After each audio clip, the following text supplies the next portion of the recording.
అందరికీ hi. Sankranti special అరిసెలు చేసిన ఈరోజు నేను 2 కిలోల బియ్యానికి కిలో 300 గ్రాముల బెల్లం మంచి అరిసెల బెల్లం తీసుకొని పాకం పట్టాలి. మరి ఆ పాకం ఇట్లా నీళ్ళల్లో వేస్తే ఇట్లా బిల్లలాగా ఉండాలి అంతే.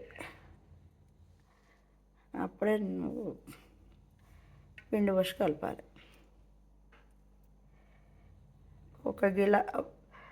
ఆ బెల్లంలో 1 గిలాసెడు నీళ్ళు, 1 పావెడు నూనె అంతే పోసి పాకం పట్టాలి. బిల్లలాగా ఉన్నప్పుడు పిండి పోసుకోవాలి అంతే. అరిసెల పాకం అంటే అందరు భయపడుతుంటారు.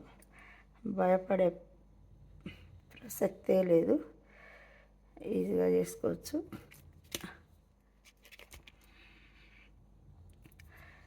ఉంటా.